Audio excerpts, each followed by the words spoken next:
Good morning, everyone. So today we will talk about the agent force revenue management design.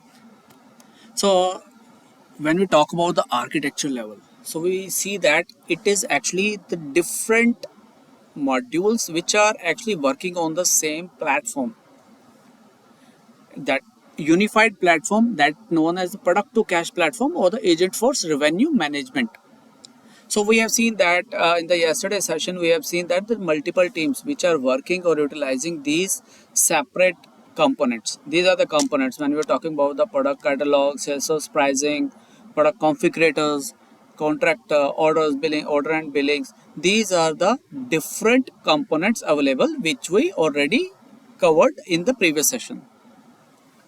Like if I will show you, let me show you that when we are talking about the product catalog management, this is, I have already opened it, but I will show it here that this is a product catalog management.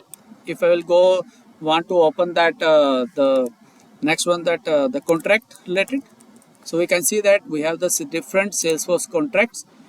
This module already have its complete functionalities. Then we have the dynamic, also we have revenue orchestrator. This is also the component. If you see that, we can see utilize the different functionalities, but these are interlinked with each other, comes under this revenue cloud of lifecycle management or the revenue cloud operation console, where actually we can see that the price, waterfall, storage, decision table, how many decision tables have been used, what are the pricing procedures available, how many API calls have been consumed, and the total API calls.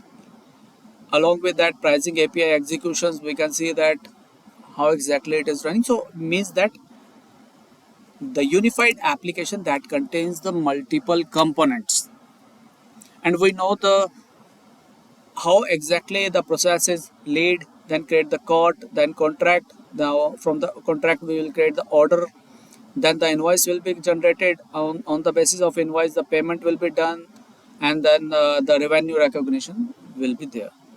So this is the process. And we know that the Salesforce platforms, pricing and rules engines are there, automations are workflows, analytics and insights, and these are the multiple benefits.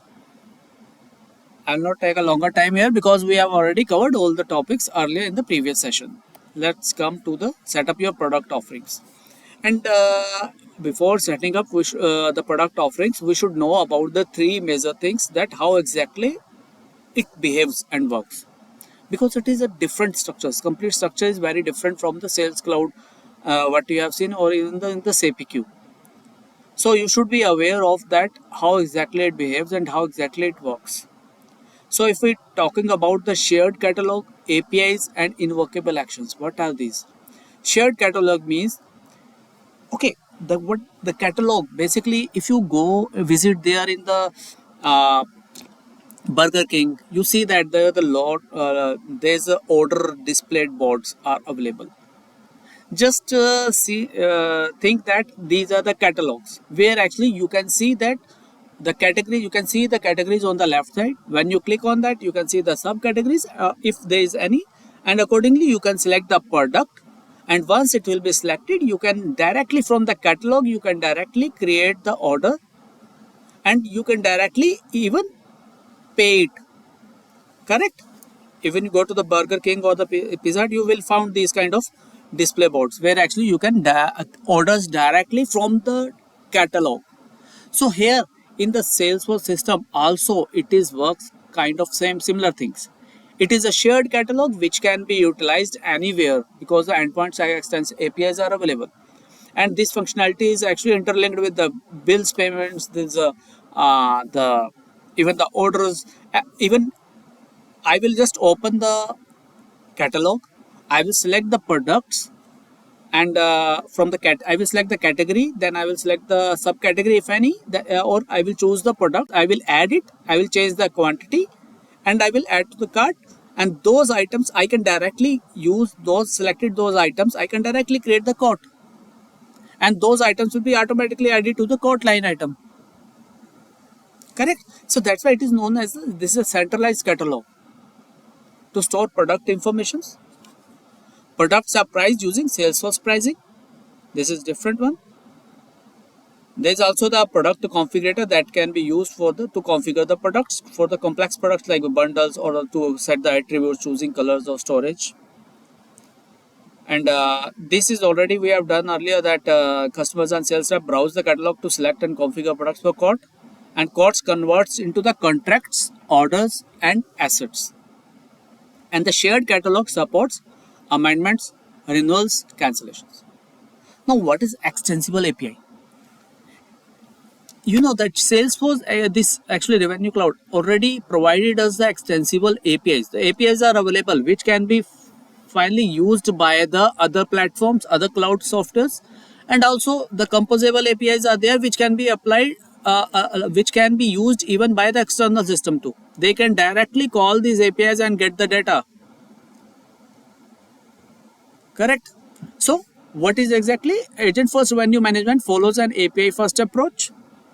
It is an extensible platform with a configurable UI and headless business component. Headless, when I'm talking about the headless agent, you also listened that earlier. What is a headless agent? Headless agent means you don't have that agent in front of you, but you are directly using those functionalities from the flow, like Agent Force utilizing, correct? Agent Force is there. Now you are calling that Agent Force functionality, that actions from the flow directly. So that is known as a headless agent. So similar way, this is a headless business component because it is not directly being called. It is hidden, working on the background. Correct. And it enables automations and allows external system to access features through composable APIs. Okay, this system has provided the shared catalog which is shared among others clouds or the other utilities. Now we have the extensible APIs, but it also provides us the invocable actions. Have you listened that when you created the actions inside that class, you just write down at the rate invocable, and that actions you would be able to directly call inside the flow. The similar way, now here the invocable actions, by default the invocable actions are available, which can be also utilized in the other applications and the external apps too. So, which are reusable process, developers can create and trigger from Salesforce or external apps. Even these invocable actions can be called even from the outside external app. And system uses these actions to automate workflows and enables integrations across systems. So you should be aware that, okay, what is the major benefit of the Revenue Cloud? It provides us a centralized catalog which can be utilized with any facilities. Then it provides us the extensible APIs. You know the benefits now. And invocable actions which can be directly called even from the any Salesforce application, even from the external apps. Correct? So if we see that, first of all, we will go with the, when we are talking about the product offering, it means that you need to enable the product catalog, you need to work on the product catalog management. Correct? So how exactly it is a bottom to top approach. Means you will start working from here and then you will come up here. So define products and their attributes. Suppose you are just working on any product like laptop, so you will define the laptop or any watch. Suppose you will define the product and then you will define their attributes. Correct? What are the attributes? Size, colors. So we will define it. So if you see that, let me show it here. Product catalog management.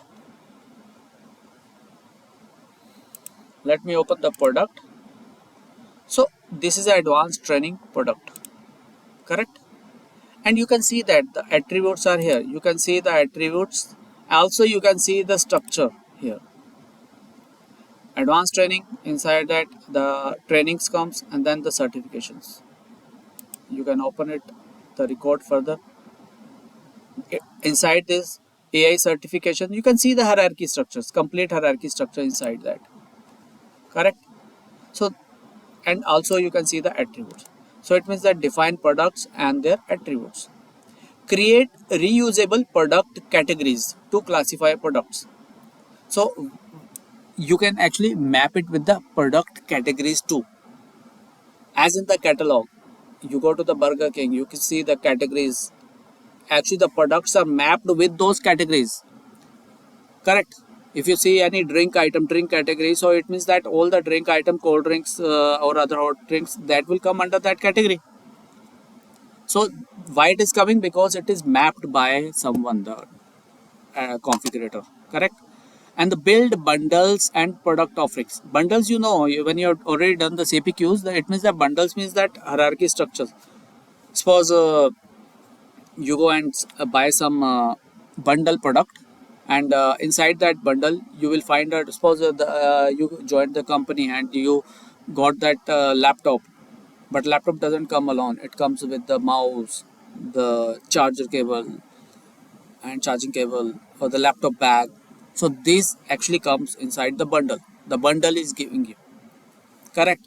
That can't be sell alone. They can be sell alone individually, and then can also be in the bundle, correct? And the configure rules to govern product visibility. There is a qualification rules where actually you can configure it which product will be visible inside this catalog. Suppose I have created the multiple catalogs.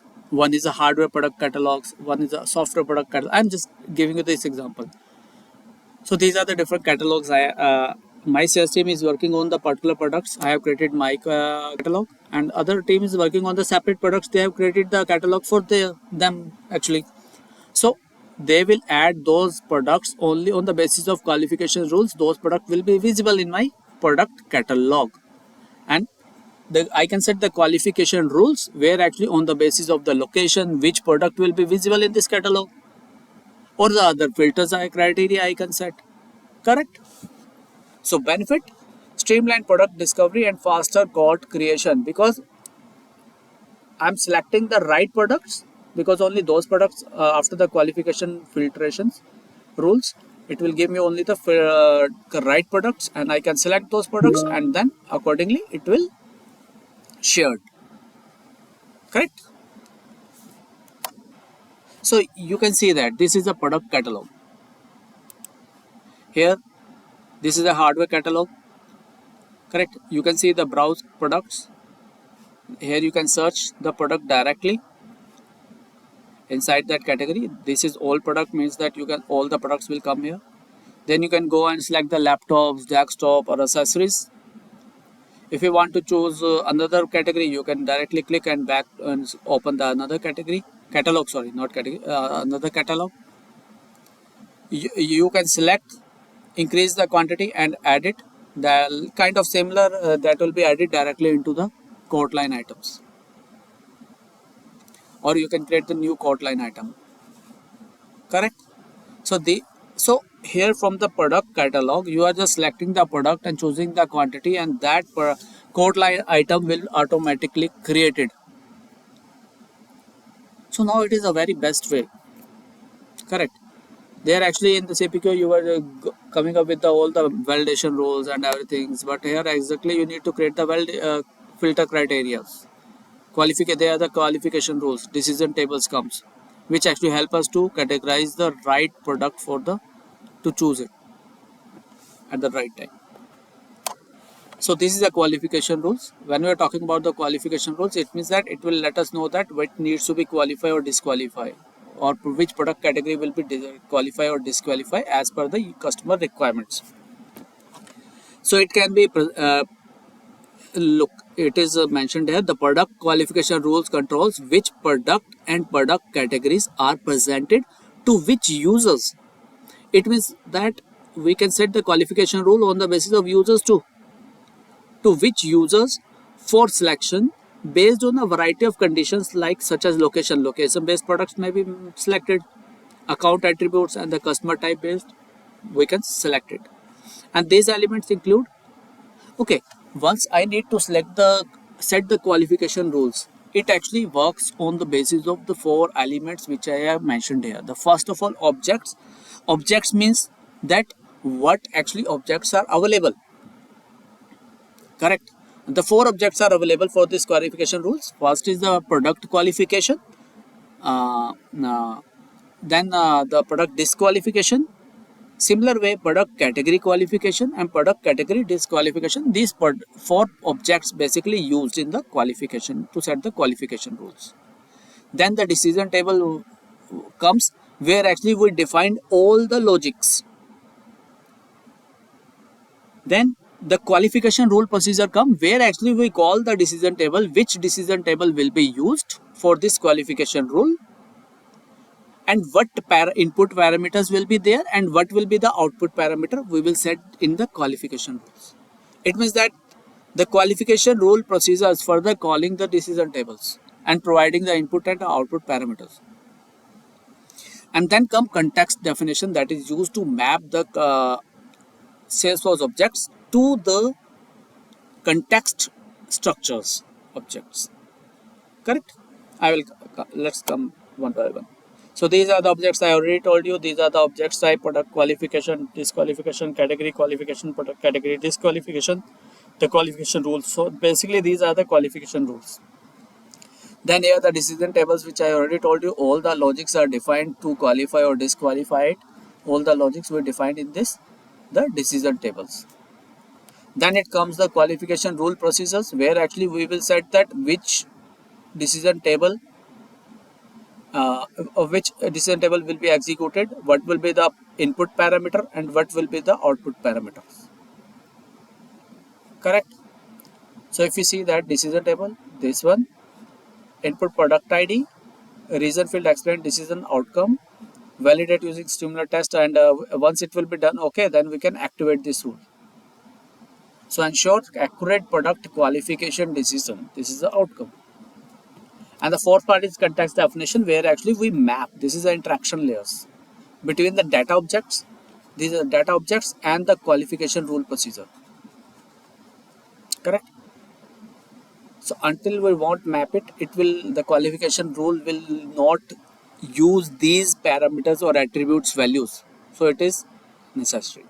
Key functions provide data context, list of products to evaluate, defines the relationship using attributes, context tags, and mappings, and map source data object to the context structure. Source data objects to the context. If we see that here is the asset, also we have the assets. We can see that account ID is mapped with the asset account. So there are the different structures already available. So we need to just map with the right field name. This is a field name. This is a attributes. Correct? How it works, data is pulled from objects into the context definition. Rule procedure uses these context attributes, not direct object fields. In object, they will not use these object fields. They will use these context attributes actually. So, what are the key points? Passes product category data to qualification procedures. Correct. Returns qualified or disqualified results, because on the basis of this only we can get the data. Uses product discovery context. There is a by default out of the box product discovery context is already available. You can utilize this one by default. Also used by Salesforce pricing for pricing qualified products. We will come up with later on it how exactly it works. So this is the example of the image of the structure. This is the product discovery, which I told you that this is the out of the box. If we will open it, we will see that account module, what are the nodes are available, what are the types, if the industry see, what is the input type, and what is the data type, and what is the key value. So we can go one by one by this. Catalogs, similar kind of. We can see all these basically the structures available, and can see the nodes available for this, the attributes and the data types. Type, basically we can set that either it is used for the input or the output, but how exactly it is being utilizing. And the product discovery is the page where actually we can set all the things like which pricing procedure we need to select, by default which context definitions will be selected. Here is the browse context definition, or we can go with the product discovery context by default. So we need to set the by default procedures here. Correct? So let's leave this, because this is basically these are the steps. Create product attributes. Then once product attributes will be created, we will classify the product under which category it will come. Then we will create the bundles. For that we also will create the category and the subcategory, and then we'll create the catalog. So it is basically a bottom-up approach, where you first create basic product elements, then build actual products and bundles, and finally organize them into the categories. So it is a bottom up approach. So you start by defining features like size, color, or capacity, then create classifications followed by products and bundles. Clear? So basically, once you will start working on the application, then you will come to know all these points. It will be easy for you. So no need to fear. So how to set up? So this is a URL. I will already give you this URL in the link below. That where you will just click on it, and you will get the email. And you need to register on it. You will also one more email receive that related to the metadata. So actually it is taking time to receive the email, so you need to wait approximately. Sometimes I have seen that some few persons are actually waiting till the 5 to 10 minutes, then only they are receiving the emails. So you need to wait once it will be done, else you try to create another org. So once it will the org will be enabled for you, then what you need to do, these are the three things you need to perform, then only you can utilize all the functionalities. First is enable pricing. So how exactly? You will go to the setup here, correct? So if you see that, you need to write down Salesforce pricing setup. Here actually Salesforce pricing setup, this one, you will click it here, and you need to sync pricing data, sync all pricing data into your pricing tables. Few pricing tables are there, so all pricing data will be come up into these pricing tables. So you need to click on this sync. It will run in the background, so no need to worry. You can proceed to rebuild the index. How? You need to click on the app launcher, and then you need to find the product catalog management. Okay, so I will go here, and this I already opened this product catalog management. Let me go to the home, and here you will find out the index and search configuration. You will click on it, and first time you need to rebuild index. If it is not completed, this will be blank. You need to rebuild index, and this will start in progress, show will you the in progress status. Once it will be completed only, then you need to go to the next step, refresh the decision table. So this is must, you need to wait for the index rebuild to complete before starting the next set of steps, right? Now you will go to the decision tables.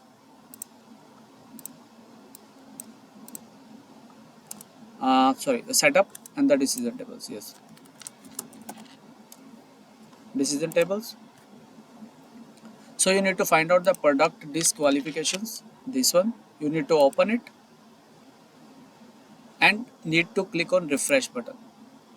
So this may take several minutes to complete. If the refresh completes, the last refresh date is updated. Basically, this will be updated once it will be done. So once the second set will be completed, you need to refresh the decision tables. So once all this part done, now you are ready to start working on this org, on this revenue cloud. Correct? So let me show you that the catalog here. We have also the catalog here. So if we see that we have the multiple catalogs available: hardware catalog, POS catalog, service catalog, software catalog, thermal. So let me click on the POS catalog. So inside that, if you see what are the categories available, you can click on the categories. You can see that the category, only the POS solution is available. If you will click on it, POS solution, is there any subcategory available? You click on it and can see if there is any subcategory. If you didn't find anything, you can click on it, and let me open the hardware catalog category. Here we can see that the three categories are available: laptops, desktop, accessories. If I will go to the laptop, is there any category available? No. So if I need to create subcategory, I can go and directly create subcategory. So this is the way actually I am creating the category. Correct? But first of all, we need to, this is the first step where actually we are creating the product, and inside that product we are creating the attributes, and we can see that what is the structure, how the hierarchical wise, how exactly it is working. So you can see the complete structures. Okay, thank you guys. Thank you. Let's see you tomorrow.